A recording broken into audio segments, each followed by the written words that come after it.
Welcome back to வெற்றிலா today. இன்னைக்கு நம்ம டிஸ்கஸ் பண்ண போற டாபிக் என்ன அப்படின்னா, கான்ட்ராக்ட் ஆக்ட்ல லாஸ்ட் வந்து எசென்சியல்ஸ் ஆஃப் வேலிட் ஆஃபர்னா என்னென்ன வரணும் அப்படின்னு பார்த்தோம். இப்போ வந்து டைப்ஸ் ஆஃப் ஆஃபர் என்னென்ன டைப்ஸ் ஆஃப் ஆஃபர் இருக்கு அப்படின்னு சொல்லி பார்க்கலாம். ஃபர்ஸ்ட் மொத்தமா வந்து ஒரு 7 டைப்ஸ் ஆஃப் ஆஃபர் இருக்கு. ஒன்னொன்னா நம்ம டிஸ்கஸ் பண்ணலாம். ஃபர்ஸ்ட் பார்க்க போறது வந்து எக்ஸ்பிரஸ்ட் ஆஃபர். எக்ஸ்பிரஸ்ட் ஆஃபர் பத்தி என்ன சொல்றாங்கன்னா, எக்ஸ்பிரஸ்ட் ஆஃபர் வந்து ஓரலா இருக்கலாம் அப்படின்னு சொல்றாங்க. நான் இந்த ஆஃபர் எல்லாத்தையுமே வந்து ஒரு எக்ஸாம்பிள் வச்சு சொல்றேன். நீங்க அந்த புக்ல ரீட் பண்ணீங்கன்னா உங்களுக்கு ஈஸியா புரிஞ்சிடும். அதாவது இப்ப நம்ம வந்து சென்னை பஸ்ஸை பாக்குறோம். பஸ்ல இருந்து சொல்றாங்க இந்த பஸ் சென்னைக்கு போகுதுன்னு சொல்றாங்க. அதுதான் வந்து எக்ஸ்பிரஸ்ட் ஆஃபர். நம்ம வந்து அந்த ஆஃபரை அக்செப்ட் பண்றோம், அக்செப்ட் பண்ணிட்டு ஏறிடுறோம். இதுதான் வந்து எக்ஸ்பிரஸ்ட் ஆஃபர். அடுத்து வந்து இம்ப்ளைட் ஆஃபர். இம்ப்ளைட் ஆஃபர் என்னன்னா, போர்ட்ல இருக்கும், அந்த பஸ்ஸோட போர்ட்ல இருக்கும், சென்னை அப்படின்னு போர்டு இருக்கும். அது இம்ப்ளைடா ஆஃபர் கிரியேட் பண்ணுது, நம்ம அதை பார்த்துட்டு ஏறுறோம். இதுதான் வந்து இம்ப்ளைட் ஆஃபர். ஸ்பெசிபிக் ஆஃபர்னா என்னன்னா, ஆஃபர் வந்து பர்டிகுலரா அந்த ஸ்பெசிபிக் பர்சனுக்கு கொடுக்கறது தான் ஸ்பெசிபிக் ஆஃபர். இப்போ வந்து A want to sell his car particularly car to B அப்படின்னும் போது, ஏ வந்து காரை பிக்கு மட்டும்தான் செல் பண்றாரு இந்த அமௌண்ட்டுக்கு அப்படின்னும் போது அது வந்து ஸ்பெசிபிக் ஆஃபர் அப்படின்னு சொல்லி சொல்றாங்க. அடுத்து வந்து ஜென்ரல் ஆஃபர். ஜென்ரல் ஆஃபர் பொறுத்த வரைக்கும் என்ன சொல்றாங்கன்னா, லார்ஜ் பப்ளிக் தெரியுற மாதிரி சொல்றதுதான் வந்து ஜென்ரல் ஆஃபர். நியூஸ் பேப்பர்ல பப்ளிஷ் பண்றதோ, அட்வர்டைஸ்மெண்ட் பண்றதோ, இல்லைன்னா வந்து நோட்டீஸ் கொடுக்கறதோ, இது எல்லாமே வந்து ஜென்ரல் ஆஃபர். யார் அக்செப்ட் பண்றாங்களோ அதுதான், யார் அக்செப்ட் பண்றாங்களோ அவங்க வந்து ஆஃபர் அக்செப்ட் பண்ணதா அர்த்தம் அப்படின்ற மாதிரி சொல்றாங்க. இதுக்கு வந்து ஒரு இம்பார்ட்டன்ட் கேஸ்ல இருக்கு, Carlill versus Carbolic Smoke Fireball Company அப்படின்ற கேஸ். இம்பார்ட்டன்ட் கேஸ்ல இது வந்து 5 மார்க்லயோ 4 மார்க்ல கேட்கலாம். இந்த கேஸ்ல மட்டும் கேட்கலாம். இல்லைன்னா 7 மார்க்ல வந்து ஆஃபரோட டைப்ஸை கேட்டு இதை எக்ஸ்பிளைன் பண்ணவும் சொல்லலாம். இந்த கேஸ்ல என்ன சொல்றாங்க அப்படின்னா, ஒரு மருந்து கம்பெனி அவங்க வந்து ஃப்ளூ வேக்சின் வந்து தயாரிச்சிருக்காங்க. அந்த ஃப்ளூ வேக்சின் வந்து நீங்க சாப்பிட்டீங்க அப்படின்னா, ஃப்ளூ வேக்சின் வந்து நீங்க போட்டுக்கிட்டீங்க அப்படின்னா உங்களுக்கு வந்து 100% வந்து அந்த நோய், அந்த வைரஸ் கிட்ட இருந்து ப்ரொடெக்ஷன் கிடைக்கும் அப்படின்ற மாதிரி சொல்றாங்க. அப்படி ப்ரொடெக்ஷன் உங்களுக்கு தரல, எங்க டேர்ம்ஸ் அண்ட் கண்டிஷன்ஸ் ஃபாலோ பண்ணி அந்த மருந்து எடுத்து, அந்த மாத்திரை, அந்த மெடிசினை நீங்க போட்டுக்கணும். அப்படி உங்களுக்கு சரியாகல அப்படின்னா நாங்க வந்து 1000 பவுண்ட் உங்களுக்கு காம்பன்சேஷனா தருவோம். அந்த 1000 பவுண்டை நாங்க அலைஸ் பேங்க்ல வந்து நாங்க டெபாசிட் பண்ணி வச்சிருக்கோம் அப்படின்ற மாதிரி ஜென்ரல் ஆஃபர் கொடுக்குறாங்க. கார்லில் அப்படின்ற லேடி என்ன பண்றாங்கன்னா, அந்த மெடிசினை வந்து அவங்க வந்து எடுத்துக்கிறாங்க. எடுத்துக்கிட்டு ஆனா வந்து அவங்களுக்கு ஃப்ளூ வந்து கியூர் ஆகல. கியூர் ஆகாம இருக்க உடனே அவங்க வந்து அந்த பர்டிகுலர் கம்பெனி கிட்ட போய் எனக்கு காம்பன்சேஷன் கொடுங்க அப்படின்னும் போது, அந்த கம்பெனி தரப்புல இருந்து என்ன சொல்றாங்க அப்படின்னா, நீங்க வந்து நாங்க ஜென்ரல் ஆஃபர் கொடுத்தோம், நீங்க வந்து உங்களோட அக்செப்டன்ஸை தெரிவிக்கல, அதனால வந்து இது செல்லாது, நாங்க உங்களுக்கு வந்து காம்பன்சேஷன் தர முடியாது அப்படின்ற மாதிரி சொல்லிடுறாங்க. உடனே அந்த லேடி வந்து கோர்ட்டுக்கு போறாங்க. கோர்ட்ல என்ன சொல்றாங்கன்னா, நீங்க இந்த மெடிசின் எடுத்துக்கிட்டா கியூர் ஆகும், அப்படி ஆகலைன்னா காம்பன்சேஷன் தரோம்னு சொல்லியிருந்தீங்க. உங்களோட டேர்ம்ஸ் அண்ட் கண்டிஷன்ஸை ஃபாலோ பண்ணி அந்த லேடியும் மெடிசின் எடுத்திருக்காங்க, ஆனா கியூர் ஆகல, அதனால நீங்க காம்பன்சேஷன் கண்டிப்பா கொடுத்தே ஆகணும் அப்படின்ற மாதிரி ஜட்ஜ்மெண்ட்டும் வந்துருது. அடுத்து வந்து கிராஸ் ஆஃபர். கிராஸ் ஆஃபருக்கு வந்து நான் ஒரு எக்ஸாம்பிள் சொல்றேன். இப்ப ஏன்ற பர்சன் வந்து நான் கார் விற்க போறேன் அப்படின்னு சொல்லி சொல்றாங்க. பீன்ற பர்சன் அப்ப வந்து அவங்க வந்து ஒரு ஆஃபர் கொடுக்குறாங்க. யாரு? ஏ வந்து ஆஃபர் கொடுக்குறாங்க. இங்க இடையில பீன்ற பர்சன் உன்னோட காரை நீ விக்கிறையா அப்படின்னு வந்து லெட்டர்ல கேக்குறாங்க. ஏவும் லெட்டர்ல போஸ்ட் பண்றாங்க, பியும் லெட்டர்ல கேக்குறாங்க. இந்த இடத்துல வந்து பியும் ஒரு ஆஃபர் கொடுக்குறாங்க. இப்போ ஏயும் ஆஃபர் கொடுக்குறாங்க, பியும் ஆஃபர் கொடுக்குறாங்க. இதுக்கு பேர் தான் கிராஸ் ஆஃபர் அப்படின்னு சொல்லி சொல்றாங்க. இந்த இடத்துல என்ன சொல்றாங்க அப்படின்னா, கிராஸ் ஆஃபர், அதாவது ரெண்டு சைடும் ஆஃபர் கொடுத்துக்கிட்டாங்க அப்படின்னா அது வந்து ஒரு வேலிட் கான்ட்ராக்டே கிடையாது, கான்ட்ராக்டே உருவாகாது. கான்ட்ராக்ட்னா என்னன்னு சொல்றாங்க, ஆஃபர், அக்செப்டன்ஸ், அக்ரிமெண்ட், இதுதான் contract. Legally enforced by law, இதுதான் கான்ட்ராக்ட். இந்த இடத்துல கான்ட்ராக்டே உருவாகாது, அதனால இது கான்ட்ராக்டே கிடையாது அப்படின்ற மாதிரி சொல்றாங்க. வந்து கவுண்டர் ஆஃபர். கவுண்டர் ஆஃபர்ல என்ன சொல்றாங்கன்னா, ஏன்ற பர்சன் வந்து எக்ஸாம்பிள், ஏன்ற பர்சன் வந்து நான் வந்து என்னோட காரை வந்து சேல் பண்றேன் ஒரு 1000 பவுண்டுக்கு அப்படின்னு சொல்லி சொல்றாங்க. இந்த இடத்துல வந்து பி யார்கிட்ட? பீட்ட சொல்றாங்க. பி என்ன சொல்றாங்க, சொல்றாங்கன்னா உன்னோட காரை நீ 900 பவுண்டுக்கு சேல் பண்ணு அப்படின்னும் போது ஏவும் ஆஃபர் கொடுக்குறாரு, பியும் ஆஃபர் கொடுக்குறாங்க. இப்போ இது கவுண்டர் ஆஃபர், நீ 1000க்கு சேல் பண்ற, இங்க எனக்கு 900க்கு சேல் பண்ணு அப்படின்னா இது வந்து கவுண்டர் ஆஃபர் அப்படின்னு சொல்றாங்க. இப்போ இங்க ஏ வந்து ஃபர்ஸ்ட் வந்து ஒரு 1000 பவுண்டுக்கு நான் கார் சேல் பண்ணலாம்னு நினைக்கிறேன் அப்படின்னு ஒரு ஆஃபர் கொடுத்திருக்காரு பாத்தீங்களா, அந்த ஆஃபர் வந்து ரிவோக் ஆயிரும். ரிவோக்னா கேன்சல் ஆயிரும்.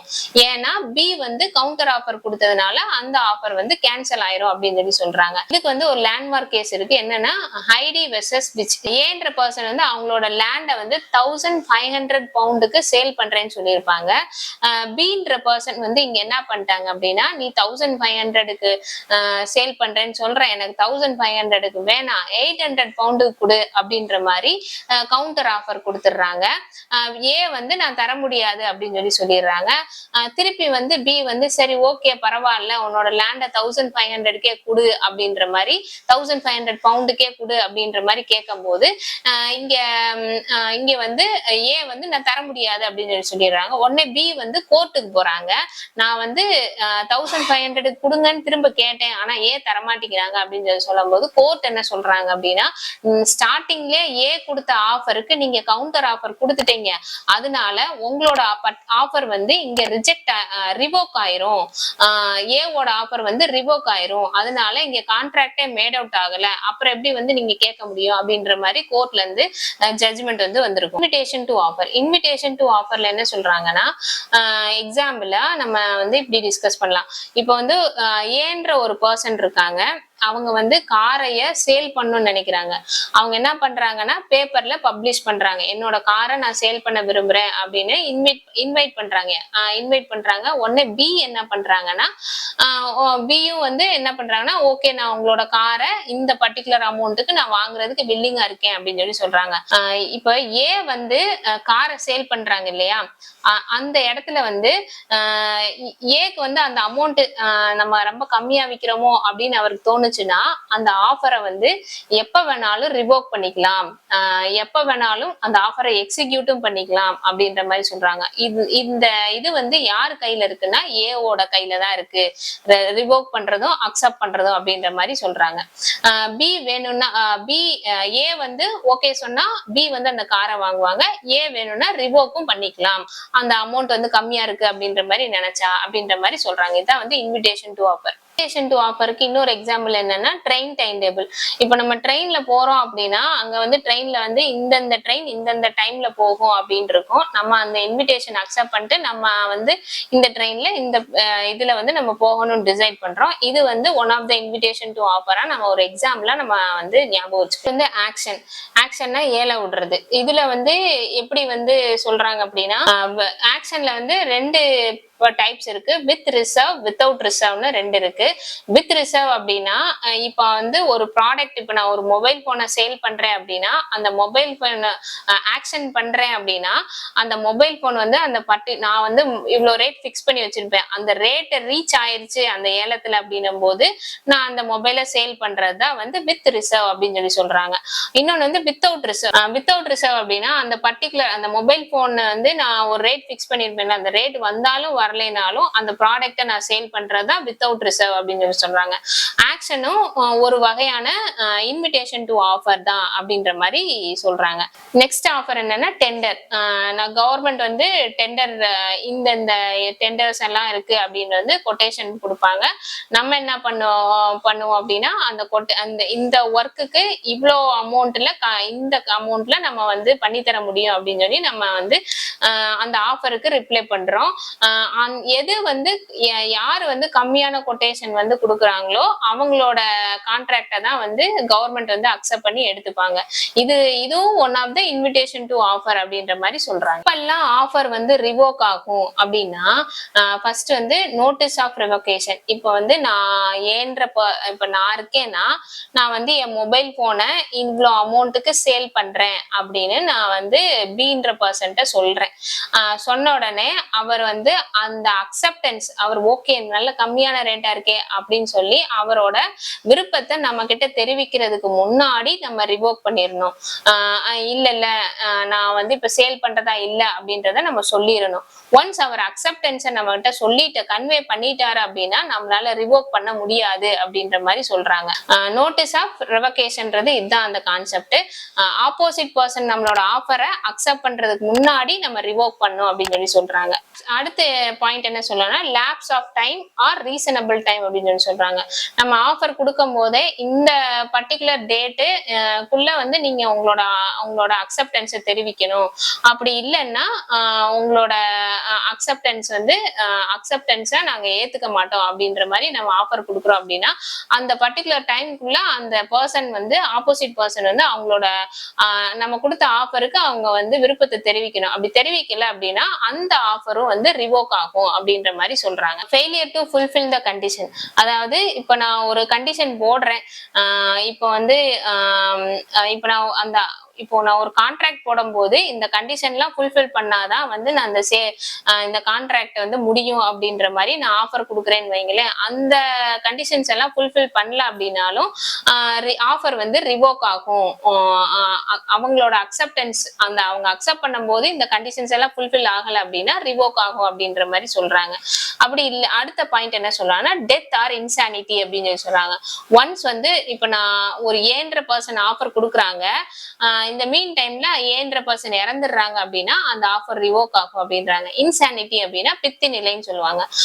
அவங்க வந்து அந்த அவங்க பித்து நிலை அடைஞ்சிருக்காங்க ஆஃபர் கொடுத்ததுக்கு அப்புறம் அப்படின்னும் போது அந்த ஆஃபரும் ரிவோக் ஆகும் அப்படின்னு சொல்லி சொல்றாங்க. அடுத்த பாயிண்ட் என்னன்னா கவுண்டர் ஆஃபர். நம்ம ஆல்ரெடி பார்த்தோம், ஏவும் ஆஃபர் கொடுக்குறாங்க, பியும் ஆஃபர் கொடுக்குறாங்க, அப்படி பியும் அதுக்கு கவுண்டர் ஆஃபரா கொடுக்குறாங்க அப்படின்னும் போது அந்த ஆஃபரும் ரிஜெக்ட் ஆகும் அப்படின்னு பார்த்தோம். இப்போ டைப்ஸ் ஆஃப் ஆஃபர்னு கேட்டாங்கன்னா இந்த டைப்ஸ் எல்லாம் எழுதிட்டு எப்பெல்லாம் ஆஃபர் வந்து ரிஜெக்ட் ஆகும் அப்படின்றதை சேர்த்து எழுதணும். அப்படின்னா இது வந்து ஒரு 12 மார்க்ல கேட்கும் போது இன்னும் ஈஸியா பாயிண்ட் பை பாயிண்டா எழுதும் போது கரெக்டா இருக்கும். நான் உங்களுக்கு வந்து ஷார்ட்டா சொல்லியிருக்கேன், நம்ம புக்ல ரீட் பண்ணும் போது ஈஸியா புரிஞ்சுக்கலாம். டைப்ஸ் ஆஃப் ஆஃபர்ல இன்னும் 2 இம்பார்ட்டன்ட் கேஸ்ல இருக்கு. அத வந்து நமக்கு கேஸ்லாவா வந்து 4 மார்க்லயும் கேட்கலாம். அப்படி இல்லை அப்படின்னா நமக்கு வந்து அது ரிலேட்டடா ப்ராப்ளம்ஸும் வரலாம். ஃபர்ஸ்ட் நம்ம பார்த்த கேஸ்ல வந்து Carlill versus Carbolic Smoke Fireball Company அந்த கேஸ்ல பார்த்தோம். இப்போ நம்ம என்ன கேஸ்ல டிஸ்கஸ் பண்ணலாம் அப்படின்னா ஏன்ற பர்சன் வந்து அவங்களோட ப்ராப்பர்ட்டியை 6000 பவுண்டுக்கு சேல் பண்ணலான் இருக்கேன் அப்படின்னு வந்து ஒரு ஸ்டேட்மெண்டா தெரிவிக்கிறாரு. இந்த மீன் டைம்ல வந்து பி என்ன பண்றாருன்னா ஓகே எனக்கு வித்துருங்க அப்படின்ற மாதிரி சொல்றாங்க. ஏ வந்து என்ன பண்றாருன்னா ரிவோக் பண்ணிடுறாரு, விற்க முடியாது, விற்கிறதா இல்லை அப்படின்ற மாதிரி ரிவோக் பண்றாரு. ஆனா பி கோர்ட்ல வந்து இது கேஸா நடக்கும் போது ஏ என்ன சொல்றாருன்னா நான் வந்து ஜஸ்ட் ஸ்டேட்மெண்ட் தான் கொடுத்தேன், என்னோட ப்ராப்பர்ட்டியை 6000 பவுண்டுக்கு விற்கலான்னு நான் ஸ்டேட்மெண்ட் தான் கொடுத்தேன், பிக்கு நான் 6000 பவுண்டுக்கு விற்கிறதுக்கு இன்ட்ரெஸ்டடா இருக்கேன்னு நான் ஆஃபர் கொடுக்கவே இல்லை அப்படின்னு சொன்னதுனால பி வந்து இந்த கேஸ்ல வந்து தோத்துட்டாங்க அப்படின்ற மாதிரி இதுல ஜட்ஜ்மெண்ட் வந்தது. அடுத்த கேஸ்ல என்னன்னா ஃபிஷர் வெர்சஸ் பெல். இந்த கேஸ்ல என்ன சொல்றாங்க அப்படின்னா இது வந்து இம்ப்ளைட் ஆஃபருக்கு நம்ம வந்து ஒரு எக்ஸாம்பிளா கூட நம்ம இந்த கேஸ்ல எழுதலாம். இந்த கேஸ்ல ஃபிளிக்கர் நைஃப் அப்படின்னு இந்த கத்தி, பட்டன் கத்தி மாதிரி ஒரு கத்தி, அந்த கத்தி அது வந்து நான் எக்ஸாம்பிளுக்கு சொல்றேன், ஃபிளிக்கர் நைஃப்னு சொல்றாங்க. அந்த நைஃப் வந்து இங்கிலாந்துல வந்து அந்த நைஃபை சேல் பண்றது அஃபென்ஸ் ஆமா. ஆனா அந்த கடையில என்ன பண்ணிருப்பாங்க அப்படின்னா அந்த நைஃபை வந்து ஃபார் சேல் அப்படின்னு சொல்லிட்டு கடையில ஒட்டி டிஸ்பிளேல வச்சிருப்பாங்களாமா. இப்போ வந்து இம்ப்ளைடா ஒரு ஆஃபர் கிரியேட் பண்ணிருக்காங்க. ஆனா இந்த ஆஃபர் வந்து இல்லீகல் ஆஃபர். இந்த ஆஃபர் வேலிடா அப்படின்னு பார்த்தோம்னா இந்த ஆஃபரே வேலிட் கிடையாது, இது வந்து ஒரு இல்லீகல் ஆஃபர் அப்படின்ற மாதிரி சொல்றாங்க. ஒரு பொருளை வந்து ஒரு கடையிலயோ இல்லைன்னா ஒரு பொது இடத்துலயோ டிஸ்பிளேல வச்சிருந்தா அது வந்து சேலுக்காண்டி கிடையாது, இன்விடேஷன் டு ஆஃபர் கிடையாது, அதை நம்ம அப்படி எடுத்துக்க கூடாது அப்படின்ற மாதிரி கோர்ட்ல வந்து சொல்லியிருப்பாங்க. இதுல இன்னும் நிறைய கேஸ்லாஸ் இருக்கு. அந்த கேஸ்லாஸ் எல்லாம் நம்ம ஃபர்தர் வந்து தனியா கேஸ்லாஸா வந்து நம்ம டிஸ்கஸ் பண்ணலாம். இந்த கொஸ்டினும் வந்து ரொம்ப இம்பார்ட்டன்ட் கொஸ்டின். 7 மார்க்லயும் வரும், 12 மார்க்லயும் வரதுக்கு சான்சஸ் இருக்கு. இந்த மாதிரி law related videos, current affairs, recent judgements பத்தி தெரிஞ்சுக்கணும் அப்படின்னா மறக்காம எங்க சேனல் சப்ஸ்கிரைப் பண்ணி வச்சுக்கோங்க. லா ஸ்டூடெண்ட்ஸ்க்கு பயங்கர யூஸ்ஃபுல்லா இருக்கும். தேங்க்ஸ் ஃபார் வாட்சிங்.